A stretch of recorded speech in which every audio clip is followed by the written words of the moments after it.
मंत्री केटीआर ने कहा है कि मुनुगोडु में रिटर्निंग ऑफिसर के तबादले को लेकर केंद्रीय चुनाव आयोग का व्यवहार बेहद आपत्तिजनक है। उन्होंने आलोचना की है कि यह दिखाने का एक और तर्क है कि बीजेपी कैसे संवैधानिक व्यवस्था का दुरुपयोग करती है। चुनाव आयोग के चुनाव चिन्ह परिवर्तन के मामले में आरओ पर प्रतिबंध का केटीआर पहले भी जवाब दे चुके हैं। चुनाव आयोग पर इस तरह से कार्य करने के लिए बीजेपी का दबाव लोकतंत्र के साथ खिलवाड़ दर्शाता है। उन्होंने कहा है कि रोड रोलर चिन्ह की बहाली, जिसे वर्ष 2011 में ही निलंबित कर दिया गया था, लोकतंत्र की भावना का मजाक है।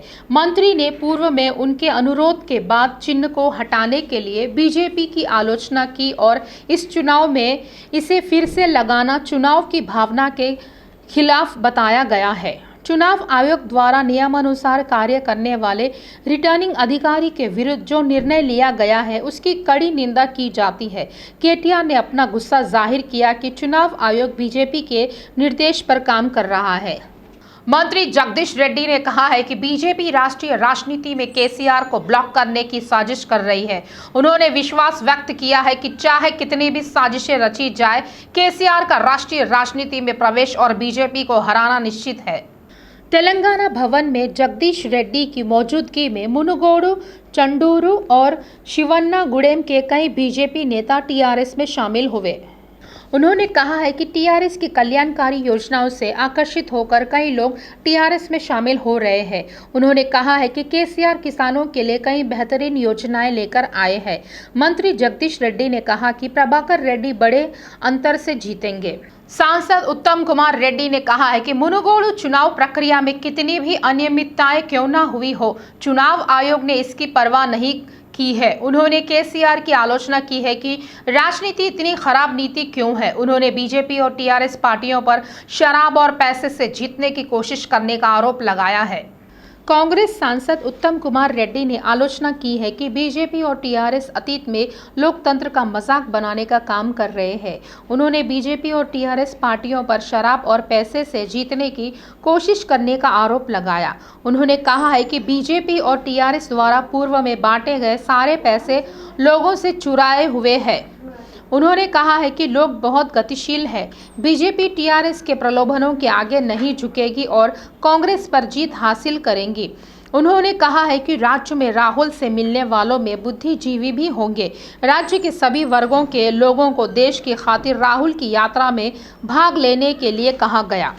उन्होंने कहा है कि राज्य में बेरोजगारी की समस्या गंभीर है। केसीआर के सत्ता में आने के बाद बेरोजगारी की समस्या दोगुनी हो गई है। बीजेपी में शामिल हुए पूर्व सांसद और टीआरएस नेता बूरा नरसैया गौड़ ने कहा है कि मुनुगोडु चुनाव के बाद टीआरएस पार्टी खाली हो जाएगी। उन्होंने कहा है कि वह आगामी चुनाव में राज्य में बीजेपी को सत्ता में लाने के उद्देश्य से काम करेंगे। उन्होंने कहा है कि मुनुगोडु में झूठे प्रचार और पैसे से सीएम केसीआर नहीं जीत सकते, वह सिर्फ बीजेपी ही जीत सकती है। नरसैया गौड़ ने कहा है कि केसीआर ने राज्य में प्रशासन व्यवस्था को नष्ट कर दिया है। स्थानीय कॉरपोरेटर दोंडाला वेंकटेश ने 124वीं डिवीजन ऑल्विन कॉलोनी अंतर्गत धरनी नगर हाई टेंशन लाइन रोड के रैतू बाजार के निकट नव स्वीकृति सीसी रोड का निर्माण कार्य शुरू किया। कॉरपोरेटर ने कहा है कि डिवीजन की कई कॉलोनियों में चल रहे विकास कार्यों को युद्ध स्तर पर पूरा किया जाएगा। दोंडाला वेंकटेश ने कहा है कि हम डिवीजन को आदर्श बनाने के लिए लगातार काम कर रहे हैं।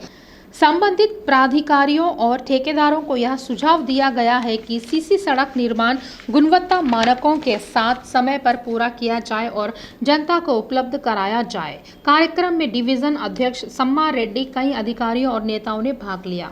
दिवाली के त्योहार को लेकर लोगों में भ्रम की स्थिति को राज्य सरकार ने साफ कर दिया है। सरकार ने इस महीने की 24 तारीख को दिवाली की छुट्टी घोषित करने के आदेश जारी किए हैं। इससे यह भ्रम खत्म हो गया है कि छुट्टी 25 या 24 तारीख को होगी। इस साल के कैलेंडर के अनुसार दिवाली 25 अक्टूबर को है, लेकिन विद्वानों का कहना है कि उस दिन सूर्य ग्रहण 5:11 से 6:27 तक रहेगा। ज्योतिषियों का कहना है कि उस दिन अमावस्या होगी और पद्मी आएगी और अमावस्या की घड़ी बीत जाएगी। इसीलिए त्योहार मनाना उचित नहीं है, जिसकी वजह से 24 तारीख को देवी लक्ष्मी की पूजा करके और रात में उपवास तोड़कर त्योहार मनाने का सुझाव दिया जाता है। वाटर बोर्ड के अधिकारियों ने ग्रेटर में मुफ्त पेयजल योजना को जारी रखने का फैसला किया है। प्रति माह 20,000 लीटर तक की खपत करने वाले उपभोक्ताओं को अवसर देने के लिए आंतरिक रूप से आदेश जारी किए गए हैं। जिन उपभोक्ताओं ने अभी तक पेयजल कनेक्शन से आधार को लिंक नहीं कराया है, उन्हें योजना के बारे में जानकारी देने का निर्देश स्टाफ को दिया गया। सरकार ने वर्ष 2020 में जीएचएमसी की सीमा में रहने वालों को हर महीने 20,000 लीटर मुफ्त देने का फैसला किया है। वाटर बोर्ड के अधिकारी इस योजना को 1 दिसंबर से 2020 से लागू कर रहे हैं। योजना में शामिल होने के लिए 31 दिसंबर 2021 की समय सीमा निर्धारित की गई है, ताकि सभी पात्र लोगों को 20,000 लीटर पेयजल निःशुल्क उपलब्ध कराया जा सके। जैसे जैसे अधिक आवेदन आ रहे हैं, इसे जारी रखने का निर्णय लिया गया है। हुसैन सागर के आसपास सीवेज ट्रीटमेंट के लिए एचएमडीए ने योजना तैयार की है। इससे जलग्रहण क्षेत्र में एसटीपी की क्षमता दोगुनी हो जाएगी। इसके लिए 500 करोड़ का आवंटन किया जाएगा। ये कार्य हाइब्रिड वार्षिकी मॉडल में किए जाएंगे। जीएचएमसी ने पहले ही टेंडर मंगवाए हैं। टेंडर मिलने वाली कंपनी शुरू में 70% धनराशि खर्च करेगी। एचएमडीए 30% धनराशि आवंटित करेंगे। एचएमडीए इस ऋण का भुगतान संगठनों को 33 वर्षों की अवधि में करेगा। फिलहाल सागर जलग्रहण क्षेत्र में खैरताबाद, बेगमपेट और कुक्कड़पल्ली में 3 एसटीपी है। इन्हें बने हुए 1 दशक से भी अधिक समय हो गया है। उस समय की तुलना में उन क्षेत्रों में आवासों में वृद्धि हुई है। इस संदर्भ में सरकार ने संबंधित एसटीपी की क्षमता बढ़ाने का फैसला किया है। क्षमता बढ़ाने के बाद अल्ट्रा फिल्ट्रेशन का उपयोग कर अपशिष्ट को सीवेज सिस्टम से हटाया जाएगा। एचएमडीए ने एसटीपी की क्षमता बढ़ाने और 20 वर्षों के लिए प्रबंधन की जिम्मेदारियों को संभालने के लिए नियम लागू किए हैं। बलकापुर नाला, पाटी गड्ढा और आईडीएल तालाब में मौजूद एसटीपी की क्षमता बढ़ाई जाएगी। मुसद्दीलाल ज्वेलर्स के एमडी सुकेश गुप्ता की गिरफ्तारी पर ईडी ने आधिकारिक बयान जारी किया है। सुकेश गुप्ता के शोरूम से 149 करोड़ रुपए के सोने के आभूषण और 96 लाख रुपए की नकदी जब्त की गई है। 2019 एमएमटीसी ने बताया है कि सोने की खरीद के संबंध में तलाशी ली गई। ईडी ने हैदराबाद, विजयवाड़ा और गुंटूर में 2 दिनों तक छापेमारी की। ईडी ने कहा है कि 504 करोड़ का कर्ज लेने के आरोप में छापेमारी की गई। उन्होंने कहा है कि पूर्व में एक मुश्त समझौता करने के बावजूद सुकेश गुप्ता फेल हो गए थे। सुकेश गुप्ता के स्वामित्व वाले एमबीएस ने घोषणा की है कि मुसद्दीलाल ज्वेलर्स में तलाशी पूरी कर ली गई है। सुकेश गुप्ता ने केंद्र सरकार द्वारा चलाई जा रही एमएमटीसी की एक बड़ी राशि को डुबो दिया है। इस मामले में कल सुकेश गुप्ता को गिरफ्तार कर कोर्ट ले जाया गया। नामपल्ली ईडी कोर्ट ने उन्हें अगले महीने की 5 तारीख तक रिमांड पर भेज दिया। बाद में सुकेश को चंचलगुड़ा जेल में स्थानांतरित कर दिया गया। वहीं ईडी ने सुकेश गुप्ता को 1 हफ्ते की रिमांड पर लेने की याचिका दायर की है। ईडी को उम्मीद है कि सुकेश गुप्ता को हिरासत में लेकर पूछताछ करने पर और बातें सामने आएगी। सफिलगुड़ा डीएवी पब्लिक स्कूल में तनाव की स्थिति बनी। बंजारा हिल्स डीएवी स्कूल ने बच्चे की घटना के बारे में छात्रों के माता-पिता के साथ प्रिंसिपल से बात की। इस समय माता-पिता ने विरोध किया है, क्योंकि प्रिंसिपल ने कहा है कि मामला एक छोटी सी घटना है। उन्होंने प्रिंसिपल पार्थिपन को तत्काल बर्खास्त करने की मांग की है। छात्रों ने अभिभावकों के विरोध पर जवाब देते हुए डीएवी प्रबंधन ने कहा है कि प्राचार्य पार्थिपन को तत्काल उनके पद से हटा दिया जाएगा और अभिभावकों ने धरना बंद कर दिया। डीएवी स्कूल प्रबंधक शेषाद्री नायडू ने कहा है कि अगली समिति के नेतृत्व में डीएवी स्कूल में कमियों को दूर करने के लिए अभिभावकों से बात कर स्कूल खोले जाएंगे। सरूनगर पुलिस स्टेशन की सीमा में विक्टोरिया मेमोरियल होम आवासीय विद्यालय में तनाव की स्थिति बनी। जब स्कूली छात्र जमीन पर व्यायाम कर रहे थे तो उन पर कुछ अज्ञात लोगों ने हमला कर दिया, जो पुलिस प्रशिक्षण के लिए आए थे।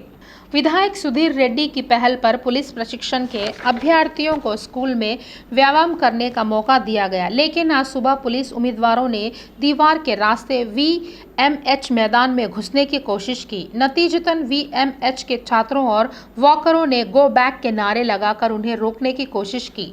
VMH के वाइस प्रिंसिपल भास्कर श्रीनिवास ने हमलावरों के खिलाफ कार्रवाई के लिए सरूनगर पुलिस स्टेशन की सीमा में शिकायत दर्ज कराई है।